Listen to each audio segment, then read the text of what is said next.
सबसे पहले हम बात करेंगे नेशनल कंपनी लॉ ट्रिब्यूनल के बारे में, NCLT के बारे में। नेशनल कंपनी लॉ ट्रिब्यूनल कैसी बॉडी है? क्वाजी जुडिशियल बॉडी है। कैसी बॉडी है? क्वाजी जुडिशियल बॉडी है। इसको स्टैब्लिश किया गया 2016 में। कब स्टैब्लिश किया गया? 2016 में स्टैब्लिश किया गया अंडर कंपनीज एक्ट ऑफ 2013।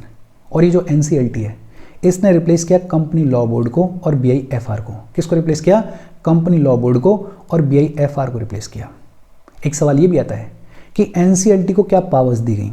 एक तो ऐसे जितने भी केसेस थे जिनको इनिशिएट किया जा सकता था कंपनी लॉ बोर्ड के सामने, उन सारे केसेस को, उन सारी पावर्स को किसको ट्रांसफर कर दिया गया? NCLT को ट्रांसफर कर दिया गया। दूसरा, जितने भी ऐसे केसेस थे जो कि पेंडिंग थे BIFR के सामने, उनको भी किसको ट्रांसफर कर दिया गया? NCLT को ट्रांसफर कर दिया गया। तीसरा, जितने भी ऐसे केसेस थे जो कि पेंडिंग थे before appellate authority for industrial and financial reconstruction, उन केसेस को भी किसको ट्रांसफर कर दिया गया? NCLT को ट्रांसफर कर दिया गया। और फाइनली, किसी कंपनी के जनरल फंक्शन से रिलेटेड अगर कोई डिस्प्यूट है, जैसे वहाँ पे कोई ऑपरेशन हो रहा है, कोई मिसमैनेजमेंट हो रहा है, उस कंपनी को वाइंड अप वगैरह करना है, ये जितने भी डिस्प्यूट्स हैं, ये जितने भी केसेस हैं, वो भी किसको ट्रांसफर कर दिए गए? NCLT को ट्रांसफर कर दिए गए। इसके अलावा एक और बड़ी इंपॉर्टेंट चीज़ 2016 में लाया गया था इंसॉल्वेंसी एंड बैंक्रप्सी कोड को। इस इंसॉल्वेंसी एंड बैंक्रप्सी कोड के तहत जो इंसॉल्वेंसी रेजोल्यूशन प्रोसेस था, उस इंसॉल्वेंसी रेजोल्यूशन प्रोसेस के लिए एजुकेटिंग अथॉरिटी भी किसे बनाया गया? NCLT को बनाया गया, नेशनल कंपनी लॉ ट्रिब्यूनल को बनाया गया। और ये जो नेशनल कंपनी लॉ ट्रिब्यूनल है, इसके डिसीजंस के अगेंस्ट में अपील कहाँ की जा सकती है? सबसे पहले अपील की जाएगी NCLAT के सामने, national company law appellate tribunal के सामने। और फिर उसके बाद अगर कोई अपील करना चाहे तो सुप्रीम कोर्ट में अपील कर सकता है। ये जो NCLT है, इसका कंपोजिशन क्या है? इसकी बेंच के ऊपर एक जुडिशियल मेंबर होते हैं। और जुडिशियल मेंबर कौन होगा? कोई भी रिटायर्ड या फिर सर्विंग हाई कोर्ट का जज, रिटायर्ड या फिर सर्विंग हाई कोर्ट का जज एक जुडिशियल मेंबर होता है। और इसके अलावा एक टेक्निकल मेंबर होता है। और ये जो टेक्निकल मेंबर होता है, ये कहाँ से आता है? इंडियन कॉर्पोरेट लॉ सर्विस से आता है। बड़ा सिंपल सा कंपोजिशन है नेशनल कंपनी लॉ ट्रिब्यूनल की बेंच का। और इसको सिंपल तौर पे ही याद रखना, इतना ही याद रख लो कि ये जो NCLT है क्वाजी जुडिशियल बॉडी है। कब स्टैब्लिश किया गया है? 2016 में स्टैब्लिश किया गया है अंडर कंपनीज एक्ट ऑफ 2013। इसने रिप्लेस किया कंपनी लॉ बोर्ड को और BIFR को। एक चीज इंपॉर्टेंट है, insolvency and bankruptcy code of 2016 के अंडर जो इंसॉल्वेंसी रेजोल्यूशन प्रोसेस है, उसकी एजुकेटिंग अथॉरिटी भी किसे बनाया गया? NCLT को बनाया गया। अपील किसके सामने की जा सकती है? NCLAT के सामने और फिर सुप्रीम कोर्ट के सामने। कंपोजिशन क्या बेंच का? एक जुडिशियल मेंबर होगा जो कि रिटायर्ड या फिर सर्विंग हाई कोर्ट का जज होगा, और एक टेक्निकल मेंबर होगा जो कि इंडियन कॉर्पोरेट लॉ सर्विस से आएगा। फिर इसके बाद बात आती है कॉर्पोरेट सोशल रिस्पॉन्सिबिलिटी के बारे में। कॉर्पोरेट सोशल रिस्पॉन्सिबिलिटी का मतलब क्या है? देखो, कोई भी कंपनी है वो प्राइमरीली किस चीज़ के लिए काम कर रही है? प्रॉफिट के लिए काम कर रही है, बेनिफिट के लिए काम कर रही है। लेकिन आप समाज में सामान बेच के, सर्विसेज देके पैसा कमा रहे हो, आपकी कुछ सोशल रिस्पॉन्सिबिलिटीज़ भी बनती हैं, आपकी कुछ एनवायरमेंटल रिस्पॉन्सिबिलिटीज़ भी बनती हैं। जब कोई कंपनी अपने बिजनेस ऑपरेशंस में इन सोशल रिस्पॉन्सिबिलिटीज़ को, इन एनवायरमेंटल रिस्पॉन्सिबिलिटीज़ को साथ लेके चलती है, इंटीग्रेट करती है, तो उसे बुलाया जाता है कि वो कंपनी अपनी कॉर्पोरेट सोशल रिस्पॉन्सिबिलिटी को फुलफिल कर रही है। समाज से लेना ही लेना नहीं है, एनवायरमेंट से लेना ही लेना नहीं है, कुछ देना भी है। वो जो रिस्पॉन्सिबिलिटी है किसी भी कंपनी की, उसको बुलाया जाता है कॉर्पोरेट सोशल रिस्पॉन्सिबिलिटी। और क्राइटेरिया क्या है? कोई भी ऐसी कंपनी जिसकी नेटवर्थ है 500 करोड़ से ज़्यादा की, या फिर जिसका टर्नओवर है 1000 करोड़ से ज़्यादा का, या फिर जिसका नेट प्रॉफिट है 5 करोड़ से ज़्यादा का किसी भी फाइनेंशियल ईयर में, उसको अपने पिछले 3 साल के एवरेज नेट प्रॉफिट का कम से कम 2% हिस्सा CSR के तौर पे खर्च करना होता है हर एक फाइनेंशियल ईयर में। क्राइटेरिया फिर से सुनो, कोई भी ऐसी कंपनी जिसकी नेटवर्थ है 500 करोड़ से ज़्यादा की, या फिर जिसका टर्नओवर है 1000 करोड़ से ज़्यादा का, या फिर जिसका नेट प्रॉफिट है 5 करोड़ से ज़्यादा का किसी भी फाइनेंशियल ईयर में, उसको अपने पिछले 3 साल के एवरेज नेट प्रॉफिट का कम से कम 2% CSR के तौर पे खर्च करना होता है हर एक फाइनेंशियल ईयर में। इनफैक्ट जो भी ऐसी फॉरेन कंपनीज हैं जिनकी इंडिया में ब्रांच लोकेटेड है, उनको भी CSR नॉर्म्स को फुलफिल करना होता है, अबाइड करना होता है। अच्छा, ये जो CSRs हैं, ये जो CSR नॉर्म्स हैं, इनके तहत कंपनी क्या क्या कामकाज कर सकती है। अपनी कॉर्पोरेट सोशल रिस्पॉन्सिबिलिटी को फुलफिल करने के लिए कंपनी किन किन एक्टिविटीज़ में पार्टिसिपेट कर सकती है। कंपनी हंगर को एरेडिकेट करने के लिए काम कर सकती है, पॉवर्टी को एरेडिकेट करने के लिए काम कर सकती है, एजुकेशन को प्रमोट करने के लिए काम कर सकती है, जेंडर इक्वालिटी को प्रमोट करने के लिए काम कर सकती है, विमेन एम्पावरमेंट के लिए काम कर सकती है, चाइल्ड मोर्टेलिटी को रिड्यूस करने के लिए काम कर सकती है, मैटरनल हेल्थ को इंप्रूव करने के लिए काम कर सकती है। बहुत सारी डिजीजेज हैं, उन डिजीजेस को इरेडिकेट करने के लिए, उनसे लड़ाई लड़ने के लिए काम कर सकती है, पैसे को खर्च कर सकती है। एनवायरमेंट सस्टेनेबिलिटी को इंश्योर करने के लिए प्रोग्राम्स चला सकती है, काम कर सकती है। स्किल्स, जो वोकेशनल स्किल्स होती हैं, उनको एनहेंस करने के लिए कामकाज कर सकती है। सोशल बिजनेस प्रोजेक्ट्स चला सकती है। अगर इनमें से किसी भी चीज़ के ऊपर कंपनी अपने पैसे को खर्च कर रही है तो वो जो पैसा है वो माना जाएगा कि कंपनी की कॉर्पोरेट सोशल रिस्पॉन्सिबिलिटी के तहत खर्च हो रहा है। और अगर कंपनी इनके ऊपर पैसे को खर्च नहीं कर पा रही है तो एक और रास्ता है, PM रिलीफ फंड है, या कोई भी ऐसा फंड जो कि सेंट्रल गवर्नमेंट ने या किसी स्टेट गवर्नमेंट ने सेटअप किया है फॉर सोशियो इकोनॉमिक डेवलपमेंट। उस फंड में जाके पैसा जमा करा दो और सरकार आपके बिहाफ पे सोशियो इकोनॉमिक डेवलपमेंट करेगी, कोई दिक्कत वाली बात नहीं है। अच्छा, कंपनी है, उसकी रिस्पॉन्सिबिलिटी है, उसको पैसा खर्च करना ही करना है कॉर्पोरेट सोशल रिस्पॉन्सिबिलिटी के तौर पे। अगर कोई कंपनी ऐसी है जिसने अपना जो CSR फंड है उसको पूरे तरीके से खर्च नहीं किया, कुछ पैसा जो है वो बचा हुआ रह गया, अगर कुछ पैसा बचा हुआ रह गया तो ये जो अनस्पेंट अमाउंट है इसका क्या होगा? बहुत सिंपल है, within 6 months of financial year ये जो बचा हुआ पैसा है इसको कंपनी को जमा कराना होता है PM रिलीफ फंड के अंदर या किसी भी ऐसे फंड के अंदर जो कि सोशियो इकोनॉमिक डेवलपमेंट के लिए सरकार ने सेटअप किया है। हाँ, एक रिलैक्सेशन भी है कि कोई ऑनगोइंग प्रोजेक्ट है किसी कंपनी का, मान लेते हैं हंगर को एरेडिकेट करने के लिए वो काम कर रही है कंपनी, लेकिन वो प्रोजेक्ट अभी चल रहा है, उसमें खर्चा हो रहा है, पूरा खर्चा हुआ नहीं है, तो रिलैक्सेशन क्या है कि 3 साल का टाइम पीरियड है, 3 साल में आप अपना ये जितना भी CSR फंड है उसको खर्च करो, अपनी रिस्पॉन्सिबिलिटी को फुलफिल करो। भाई ऐसा हो सकता है कि कोई कंपनी प्रोजेक्ट चला रही है लेकिन अभी वो प्रोजेक्ट इतना तेजी से नहीं चल रहा है या अभी उस पर उतना खर्चा नहीं है कि अपनी जो CSR की रिस्पॉन्सिबिलिटीज़ है उसको कंपनी फुलफिल कर दे, टाइम लगेगा, प्रोजेक्ट इंप्लीमेंट होते होते इंप्लीमेंट होगा, तो रिलैक्सेशन भी दिया है कि चलो ईमानदारी से काम करो, कोई दिक्कत वाली बात नहीं है। देखो, ये जो टॉपिक्स हैं जैसे नेशनल कंपनी लॉ ट्रिब्यूनल, जैसे कॉर्पोरेट सोशल रिस्पॉन्सिबिलिटी, बेहद ईजी टॉपिक्स हैं और इनकी इंपॉर्टेंस स्पेशली आंसर राइटिंग के टाइम पे। जब आप आंसर लिखोगे और इन्हीं छोटी छोटी चीज़ों को कोट करोगे, यही छोटी छोटी चीज़ें आपको माइनर्स एडवांटेज देके जाएंगी। ये जब शब्द लिखे हुए दिखते हैं ना आंसर में, तो आंसर ऑटोमेटिकली थोड़ा खूबसूरत हो जाता है। जो एग्जामिनर है उसको लगता है कि वेल रेड इंसान है, अच्छे से पढ़ के आया है, चीज़ें लिख रहा है। बहुत घुसने की ज़रूरत नहीं है कि एक एक लाइन रटने लग जाओ, बट ब्लैंक भी मत रहना। ऐसा रहना कि आपके सामने शब्द आ जाए, आपके सामने हेडिंग आ जाए, या आपके सामने कोई ऐसा क्वेश्चन आ जाए जिसमें आप इसको इंटीग्रेट कर सकते हो, तो इंटीग्रेट जरूर करना। सिर्फ इतना लिखोगे ना कॉर्पोरेट सोशल रिस्पॉन्सिबिलिटी क्या है, आपके आंसर की इंपॉर्टेंस थोड़ी सी बढ़ जाती है। बस हाँ, इतना ध्यान रखना कि जहाँ ज़रूरत है वहाँ लिखना, कहीं भी घुसाने की ज़रूरत नहीं है। वो आपको सीख जाएगा, जैसे जैसे आप आंसर लिखोगे वैसे वैसे आपको समझ में आने लगेगा। अच्छा, हम आगे बढ़ें उससे पहले वीडियो पे लाइक के बटन को दबा दो। लाइक दबाना ज़रूरी है बिकॉज यूट्यूब ऐसे ही फंक्शन करता है। जब आप वीडियो पे लाइक के बटन दबाते हो तो यूट्यूब वीडियो को कंसिडर करता है और थोड़ा सा पुश कर देता है। तो लाइक का बटन दबा दो, शेयर कर दो अपने सोशल मीडिया हैंडल्स पे, व्हाट्सएप वगैरह पे अपने फ्रेंड्स को, जो भी लोग इसमें इंटरेस्टेड है, इससे रिलेटेड पढ़ाई कर रहे हैं, उनको शेयर कर दो। और ये दोनों चीज़ें तो होपफुली आपने कर ही दी होंगी। और अगर चैनल को सब्सक्राइब नहीं किया तो चैनल को सब्सक्राइब कर लो। और अगर आप केपेबल हो, हेल्प कर सकते हो, तो आप हमें हेल्प कर सकते हो by clicking on the join button, या फिर आप कंट्रीब्यूट कर सकते हो QR कोड को स्कैन करके। फिर इसके बाद बात आती है about various sectors of manufacturing industry. अब देखो, किताब में 3-4 सेक्टर्स के बारे में बातचीत की गई है, हम 2-3 के बारे में पढ़ लेते हैं, बेसिक तौर पे पढ़ लेते हैं। और बेसिक ही इंपॉर्टेंट है, मैं पहले ही बोल रहा हूँ, इतना घुसने की ज़रूरत नहीं है, लेकिन हाँ ब्लैंक मत रहना। सबसे पहले हम बात करेंगे स्टील के बारे में। स्टील के मामले में India is the second largest consumer of finished steel. India second largest consumer है फिनिश्ड स्टील का, और इंडिया सेकेंड लार्जेस्ट प्रोड्यूसर भी है स्टील का। 2018 में इंडिया ने जापान को सरपास किया and became the second largest steel producer. पहले नंबर पे कौन है? चाइना है। स्टील के प्रोडक्शन के मामले में पहले नंबर पे कौन है? चाइना है। लेकिन एक ब्राइट साइड है। ब्राइट साइड क्या है? इकोनॉमिक सर्वे में, इस साल के इकोनॉमिक सर्वे में लिखा गया कि 2019 से लेकर 2023 के बीच में जो इंडिया का स्टील आउटपुट है उसने ग्रो किया at 6% compound annual growth rate. वहीं पे इसी फेज के दौरान चाइना में जो स्टील का आउटपुट है वो सिर्फ 1% की रेट से ग्रो हुआ। मतलब हमने बहुत सिग्निफिकेंटली आउटपेस किया चाइना को, विच मीन्स कि हमारा ये जो स्टील सेक्टर है वो बहुत सिग्निफिकेंटली ग्रो कर रहा है, जो कि अच्छी बात है, ब्राइट साइड है।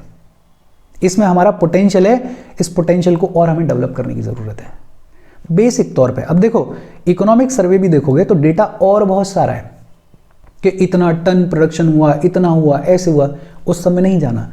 बेसिक तौर पे चीज़ों को याद रखना है, ये बेसिक चीज़ें ही काम आ जाएंगी। जीएस जनरल स्टडीज़ है। अच्छा, ये जो स्टील सेक्टर है इसके चैलेंजेस क्या हैं? कैपिटल इंटेंसिव है, एक तो पैसा बहुत चाहिए अगर आपको स्टील इंडस्ट्री लगानी है तो। दूसरा, सप्लाई चेन मैनेजमेंट को इम्प्रूव करने की ज़रूरत है। अभी भी सप्लाई चेन के नाम पे हम डिपेंडेंट हैं रेलवेज़ के ऊपर, हम डिपेंडेंट हैं वाटरवेज़ के ऊपर। इसको और सिग्निफिकेंटली इंप्रूव करने की ज़रूरत है ताकि रॉ मटेरियल वगैरह की दिक्कत ना आए, ताकि मार्केट तक माल को पहुंचाने की दिक्कत ना आए। वो एक बहुत बड़ा फैक्टर है हमारे यहाँ पे। फिर कोकिंग कोल के मामले में हम इनएफिशिएंट हैं, हमें और यहाँ पे इम्प्रूव करने की ज़रूरत है। ऐसे बहुत सारे चैलेंजेस हैं, लेकिन आज छोटे छोटे चैलेंजेस दिमाग में रखो। सरकार काम कर रही है, बैठी नहीं है। जैसे 2017 में नेशनल स्टील पॉलिसी को लाया गया। ये जो नेशनल स्टील पॉलिसी ऑफ 2017 थी, इसका काम क्या था? इसका एम क्या था कि हमें डोमेस्टिक स्टील के प्रोडक्शन को बढ़ाना है, हमें हाई क्वालिटी स्टील के प्रोडक्शन को बढ़ाना है, और हमें स्टील के प्रोडक्शन के मामले में सेल्फ सफिशिएंसी को क्रिएट करना है। और ये जो नेशनल स्टील पॉलिसी थी 2017 की, उसी का आउटकम है कि ये जो 2019 से लेकर 2023 के बीच में हमने सिग्निफिकेंटली ग्रो किया है। तो नेशनल स्टील पॉलिसी 2017, इसने अपना बड़ा अच्छा काम किया, खूबसूरत काम किया है। फिर इसके बाद एक और सेक्टर के बारे में बात कर लेते हैं, टेक्सटाइल सेक्टर के बारे में। टेक्सटाइल सेक्टर में पता है मेजर एम्प्लॉयमेंट जनरेटर है। इनफैक्ट इंडिया की मैन्युफैक्चरिंग जीवीए में, ग्रॉस वैल्यू एडेड में 11% का कॉन्ट्रीब्यूशन है अकेले टेक्सटाइल सेक्टर का। इकोनॉमिक सर्वे का डेटा ये कहता है इस साल का कि इंडिया लीडिंग प्रोड्यूसर है जूट का। जूट के मामले में हम लीडिंग प्रोड्यूसर हैं, और सेकंड लार्जेस्ट हैं कॉटन के मामले में, सिल्क के मामले में, और मैन मेड फाइबर के मामले में। जूट के मामले में टॉप पे हैं हम, कॉटन, सिल्क और मैन मेड फाइबर के प्रोडक्शन के मामले में हम ग्लोबली सेकंड नंबर पे हैं।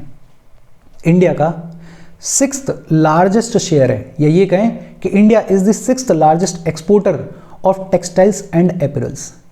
छठवां सबसे लार्जेस्ट एक्सपोर्टर है इंडिया टेक्सटाइल्स का और एपरल्स का। और ग्लोबल ट्रेड में हमारा शेयर है 4% का। कितना है? 4% का। ये जो टेक्सटाइल सेक्टर है इसके भी कुछ चैलेंजेस हैं।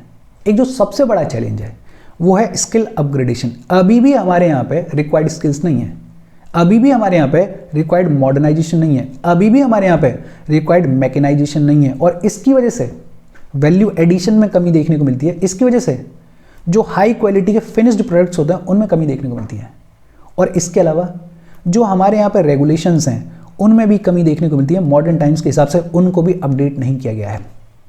और ये जो टेक्सटाइल सेक्टर है बड़ा इंपॉर्टेंट सेक्टर है हमारी इकोनॉमी के लिए, तो यहाँ पे हमें सिग्निफिकेंटली इंप्रूव करने की ज़रूरत है। सरकार काम कर रही है, जैसे कस्तूरी कॉटन को लाया गया, जैसे प्रधानमंत्री mega integrated textiles region and apparel parks को सेटअप किया गया है, तो सरकार काम कर रही है। अच्छा, नितिन सिंघानिया अगर आप खोलोगे तो वहाँ पे आपको देखने को मिलेगा कि 2 सेक्टर्स के बारे में और बात की गई है, फार्मास्यूटिकल्स के बारे में। और सेक्टर्स का तो ऐसा है कि आप कितने भी सेक्टर्स को पढ़ लो, इकोनॉमिक सर्वे पूरा है, उसमें सब कुछ पढ़ा जा सकता है जितना आप पढ़ना चाहो, लेकिन उसका एसेंस मुझे नज़र नहीं आ रहा है। मुझे ऐसा लगता है कि ठीक है 2 सेक्टर्स पढ़ लिए, अब अगर कोई न्यूज़ में आए सेक्टर उसके बारे में थोड़ा ज़्यादा ध्यान से पढ़ना, बाकी बेसिक तौर पर जानकारी रखना। और बेसिक जानकारी तो आपको होगी, आपने एनसीईआरटीज़ वगैरह पढ़ी होंगी तो आपको पता ही होगा, तो लोड नहीं लेना है, बहुत ईजिली चीज़ों को आगे निकलते जाना है, देखते जाना है। हाँ, जो भी न्यूज़ में चीज़ें हैं उस सेक्टर को थोड़ा और ढंग से देख लेना, बाकी इतना सफाइज है, इतना करेगा कोई दिक्कत नहीं है। फिर इसके बाद बात आती है recent reforms in the industrial labour laws. देखो, सेकंड लेबर कमीशन को बनाया गया, और ये जो सेकंड लेबर कमीशन है इसकी रिकमेंडेशंस को फॉलो करते हुए 4 लेबर कोड्स तैयार किए गए। एक लाया गया कोड ऑन वेजेस 2019 में, कोड ऑन वेजेस। ये जो कोड ऑन वेजेस है इसने 4 लेबर लॉज को सब्ज्यूम किया, और जो कोड ऑन वेजेस है ये बात करता है वेजेस के रेगुलेशंस के बारे में, ये बात करता है बोनसेस के रेगुलेशन के बारे में। और इस कोड ऑन वेजेस में कहा गया कि सेंट्रल गवर्नमेंट जो है वो फिक्स करेगी फ्लोर वेजेस को। फ्लोर वेजेस एक तरीके से मिनिमम वेजेस होते हैं, तो फ्लोर वेजेस को फिक्स करने का काम किसको दे दिया गया? सेंट्रल गवर्नमेंट को दे दिया गया। पहले दिक्कत थी बड़ी, 4 अलग लेबर लॉज थे और बहुत सारे लेबर लॉज थे, और इनमें अपनी अपनी अपने अपने हिसाब से बात लिखी गई थी। कोई कुछ कहता था, कोई कुछ कहता था। इन सबको हटाया गया और एक ही लाया गया, कोड ऑन वेजेस इन 2019। फिर इसके अलावा एक लाया गया कोड ऑन इंडस्ट्रियल रिलेशंस 2020।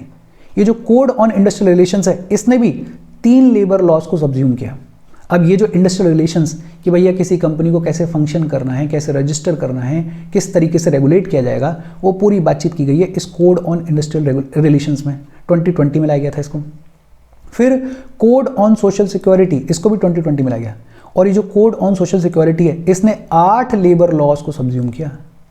ये जो हमारी कंट्री में अनऑर्गेनाइज सेक्टर है, जितने भी गिग वर्कर्स हैं, उनको फंड करने के लिए, उनकी सुविधा के लिए, उनकी सोशल सिक्योरिटी के लिए सेंट्रल गवर्नमेंट के ऊपर जिम्मेदारी डाली गई और लाया गया कोड ऑन सोशल सिक्योरिटी 2020 को। फिर code on occupational safety, health and working conditions 2019। Occupational safety के लिए, हेल्थ के लिए, वर्किंग कंडीशंस को इंप्रूव करने के लिए 2019 में कोड लाया गया। और ये जो कोड है, इसने 13 लेबर लॉज को सब्ज्यूम किया। सोचो, इतने सारे लेबर लॉज को सब्ज्यूम करके हमने 4 कोड्स तैयार किए। मतलब एक तरीके से हमने बेटर किया रेगुलेशंस को, हमने बेटर किया मैनेजमेंट को, हमने बेटर किया अथॉरिटीज़ के लिए, चीज़ों को ईजी किया अथॉरिटीज़ के लिए भी, और जो इंडस्ट्रीज़ हैं, जो वर्कर्स हैं, उनके लिए भी। अब 50 आपने लॉज लिखे हुए हैं, कौन पढ़ेगा उनको, किसको समझ में आएंगे वो? लेकिन अब 4 हैं तो अब चीज़ें बेटर तरीके से रेगुलेट की जा सकती हैं। फिर इसके बाद बात आती है national investment and manufacturing zones के बारे में। National investment and manufacturing zones, इनकी बातचीत कहाँ की गई? नेशनल मैन्युफैक्चरिंग पॉलिसी ऑफ 2011 के बारे में, पिछले सेशन में हमने बात की थी। ये जो national investment and manufacturing zones हैं, ये बेसिकली ऐसे लंबे चौड़े एरियाज होते हैं डेवलप्ड लैंड के, जहाँ पे वर्ल्ड क्लास मैन्युफैक्चरिंग एक्टिविटी के लिए सारा इकोसिस्टम तैयार किया जाता है। नाम से क्लियर है, national investment and manufacturing zone. एक ऐसा जोन तैयार किया जाएगा, एक ऐसी लंबी चौड़ी लैंड को डेवलप किया जाएगा जहां पे वर्ल्ड क्लास मैन्युफैक्चरिंग एक्टिविटी को प्रमोट करने के लिए, फैसिलिटेट करने के लिए पूरा का पूरा इकोसिस्टम तैयार किया जाएगा। ये जो NIMZ है, इसके फीचर्स क्या हैं? देखो, NIMZ को सेटअप करने के लिए स्टेट गवर्नमेंट जो है वो 5000 हेक्टेयर ज़मीन प्रोवाइड करेगी। स्टेट गवर्नमेंट 5000 हेक्टेयर ज़मीन प्रोवाइड करेगी। ये जो 5000 हेक्टेयर है, इसमें से कम 30% एरिया जो है वो मैन्युफैक्चरिंग यूनिट्स के लोकेशन के लिए ही यूटिलाइज किया जाएगा। कम से कम 30% एरिया में मैन्युफैक्चरिंग यूनिट्स को लगाया जाएगा। स्पेशल पर्पस व्हीकल तैयार किया जाएगा जो कि NIMZ के अफेयर्स से डील करेगा, जो कि सिर्फ इसी के लिए काम करेगा कि ये जो national investment and manufacturing zone है, इसको कैसे प्रमोट करना है, डेवलप करना है, इसकी क्या समस्या, उन सब से डील करेगा। ये जो NIMZ है, इसके लिए सेंट्रल गवर्नमेंट जो है वो फाइनेंशियल असिस्टेंस प्रोवाइड करेगी, लेकिन not more than 20% of the project cost. Total project की जितनी भी कॉस्ट है उससे 20% से ज़्यादा प्रोवाइड नहीं कर सकते सेंट्रल गवर्नमेंट फाइनेंशियल असिस्टेंट। हाँ, अप टू 20% कर सकती है। सेंट्रल गवर्नमेंट जो है वो पूरा एक्सटर्नल फिजिकल इंफ्रास्ट्रक्चर डेवलप करेगी। आपने ये बना दिया NIMZ, इस NIMZ को रोड्स के थ्रू कनेक्ट करना है, इलेक्ट्रिसिटी प्रोवाइड करनी है, जितना भी एक्सटर्नल इंफ्रास्ट्रक्चर है पोर्ट्स के साथ में कनेक्ट करना है, वो सब कौन प्रोवाइड करेगा? वो लिंकेज सेंट्रल गवर्नमेंट की जिम्मेदारी है। 3 NIMZ को फाइनल अप्रूवल दिया गया। सबसे पहले दिया गया आंध्र प्रदेश में पराक्शम को। कहाँ पे दिया गया? आंध्र प्रदेश में पराक्शम को। दूसरा तमिलनाडु में सांगारेड्डी को। दूसरा कहाँ पे? सांगारेड्डी तमिलनाडु। और तीसरा उड़ीसा में कलिंगनगर को। तीसरा उड़ीसा कलिंगनगर को। तो 3 NIMZ को अप्रूवल दिया गया, पहला आंध्र प्रदेश को, दूसरा तमिलनाडु को और तीसरा उड़ीसा को। National investment and manufacturing zone, इसको भी बहुत बेसिक तौर पे दिमाग में रखना, काम आ जाएगा कहीं ना कहीं। फिर इसके बाद बात आती है स्पेशल इकोनॉमिक जोन्स के बारे में। स्पेशल इकोनॉमिक जोन्स क्या होते हैं? ये ड्यूटी फ्री एनक्लेव्स होते हैं। इनको ट्रेड के पर्पस से फॉरेन टेरिटरी कंसीडर किया जाता है। बेसिक आर्ग्यूमेंट ये है कि हमारे रेस्ट ऑफ द कंट्री में जो भी इकोनॉमिक लॉज लगते हैं उनसे थोड़ा सा अलग इम्प्लीमेंटेशन होता है इकोनॉमिक लॉज का इन स्पेशल इकोनॉमिक जोन्स में। टैक्स वगैरह कम लगाया जाता है, नहीं लगाया जाता है, ड्यूटी फ्री एनक्लेव्स होते हैं। आइडिया क्या है? आइडिया ये है कि एक ऐसा जोन बना दो जहाँ पे इंडस्ट्रीज को सारी सुविधा दी जाए ग्रो करने के लिए, और उनको कंसेशंस भी दे जाएं, उनको मोटिवेट किया जाए कि आप यार प्रोडक्शन करो, आप मैन्युफैक्चरिंग करो, आप इकोनॉमी को आगे बढ़ाओ, सरकार आपको कंसेशन देगी, इस जोन में आप आके फंक्शन करो, यहाँ पे आपको सारी सुविधाएं मिलेंगी, सब कुछ मिलेगा, और जो लॉज हैं वो भी अलग हैं पूरी कंट्री से। मतलब इंडस्ट्रीज को पुश किया जाता है मैन्युफैक्चरिंग को पुश किया जाता है, इस जोन को पुश किया जाता है। यहाँ पे आके जो भी इंडस्ट्री लगा रहा है, काम कर रहा है, उसको सारी सुविधाएं भी मिल रही हैं, साथ में ड्यूटी फ्री एनक्लेव है, साथ में जो इकोनॉमिक लॉज हैं वो भी अलग हैं, सरकार खूब सारे कंसेशंस देती है। हमारी पहली स्पेशल इकोनॉमिक जोन की पॉलिसी कब लाई गई? 2000 में लाई गई। फिर 2018 में बाबा कल्याणी कमेटी को फॉर्म किया गया और बाबा कल्याणी कमेटी को काम दिया गया कि हमारी जो SEZ पॉलिसी है उसको फ्रेम करो, उसको तैयार करो। बाबा कल्याणी कमेटी ने बहुत सारी रिकमेंडेशंस दी, उन रिकमेंडेशंस को फॉलो करते हुए स्पेशल इकोनॉमिक जोन्स की बातचीत की गई। 31 मार्च 2024 तक हमारे कंट्री में 280 ऑपरेशनल स्पेशल इकोनॉमिक जोन्स हैं।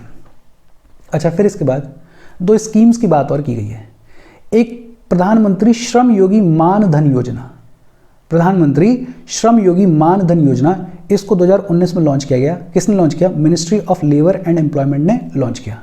वॉलेंट्री स्कीम है, वॉलेंट्री और कॉन्ट्रीब्यूटरी पेंशन स्कीम है। मतलब अगर आप ज्वाइन करना चाहते हो तो कर सकते हो, नहीं करना चाहते हो तो भले ही मत करो। तो वॉलेंट्री है लेकिन कॉन्ट्रीब्यूटरी भी है। मतलब होता क्या है, ये जो अनऑर्गेनाइज सेक्टर में काम करने वाले वर्कर्स हैं 18 से 40 साल की उम्र के बीच वाले, उनको अगर मंथली इनकम मिल रही है लेस देन 15,000 तो ऐसे अनऑर्गेनाइज सेक्टर के वर्कर्स इस योजना को ज्वाइन कर सकते हैं। योजना के तहत क्या होगा कि पहले बताया हुआ है कि जो आदमी है, जो वर्कर है, उसको एक सर्टेन अमाउंट हर महीने कंट्रीब्यूट करना पड़ेगा और सरकार को देना होगा। इस योजना के तहत जितना पैसा वो जो कंट्रीब्यूटर है वो देगा, उतना ही पैसा सेंट्रल गवर्नमेंट उसमें ऐड करेगी। और फिर जब 60 साल की उम्र हो जाएगी उस बेनिफिशियरी की, उस वर्कर की, तो उसको हर महीने 3,000 रुपये पेंशन के तौर पर दिए जाएंगे। तो प्रधानमंत्री श्रम योगी मानधन योजना 2019 में लाई गई, मिनिस्ट्री ऑफ लेबर लेकर आई। ये voluntary and contributory pension scheme है। इसके तहत 18 से 40 साल तक के अनऑर्गेनाइज सेक्टर के जो वर्कर्स हैं, जिनकी मंथली इनकम 15,000 से कम है, वो ज्वाइन कर सकते हैं इसको। वो मंथली कंट्रीब्यूट करेंगे पहले, और फिर जितना वो कंट्रीब्यूट करेंगे, सरकार ने बताया हुआ है कितना कंट्रीब्यूट कर सकते हैं मैक्सिमम, जितना वो कंट्रीब्यूट करेंगे उतना ही सेंट्रल गवर्नमेंट भी कंट्रीब्यूट करेगी। और फिर अल्टीमेटली 60 साल की उम्र के बाद उनको हर महीने 3,000 रुपये की पेंशन दी जाएगी। दूसरी है national pension scheme for traders, shopkeepers and self employed persons. नाम से क्लियर है, ट्रेडर्स, शॉपकीपर्स और सेल्फ एम्प्लॉयड पर्सन्स के लिए नेशनल पेंशन स्कीम है। इसको भी 2019 में लाया गया, मिनिस्ट्री ऑफ लेबर ही लेकर आई। ये भी voluntary and contributory pension scheme है। इसमें पार्टिसिपेट कर सकते हैं 18 से 40 साल तक के ट्रेडर्स, शॉपकीपर्स और सेल्फ एम्प्लॉयड लोग। ऐसे लोग जिनका एनुअल टर्नओवर है नॉट मोर देन 1.5 करोड़, और जो मेंबर नहीं है किसी भी और स्कीम के, जैसे EPFO, ESIC या NPS या PMSYM, और जो इनकम टैक्स पेयर्स भी नहीं है। Annual turnover not more than 1.5 crore, किसी और स्कीम के मेंबर नहीं है और इनकम टैक्स पेयर भी नहीं है, वो ज्वाइन कर सकते हैं इस national pension scheme for traders, shopkeepers and self employed persons को। अच्छा, ये जो स्कीम है इसमें भी कंट्रीब्यूशन 50% जाएगा बेनिफिशियरी की साइड से और 50% जाएगा सेंट्रल गवर्नमेंट की साइड से। और फिर 60 साल की उम्र के बाद मंथली पेंशन कितनी मिलेगी? 3,000 रुपये मंथली पेंशन मिलेगी। देखो, ये दोनों स्कीम्स 2019 की हैं, बेसिक तौर पर इनको याद रखना। इसके साथ आज की बातचीत हम खत्म कर रहे हैं। ईजी सेशन था लेकिन इंपॉर्टेंट सेशन है। आंसर राइटिंग में बहुत कंट्रीब्यूट करेगा ये वाला सेशन। और ये सारे ही सेशंस जो लास्ट वाले सेशंस हैं, जो थोड़े हल्के लगते हैं प्रीलिम्स के पॉइंट ऑफ व्यू से, वो सेशंस आंसर राइटिंग में बहुत कंट्रीब्यूट करते हैं। दूसरा, प्रीलिम्स में भी कहीं ना कहीं रेफरेंस के तौर पे काम में आते ही हैं। कोई डाउट हो कमेंट करके पूछ लेना। Thank you very much.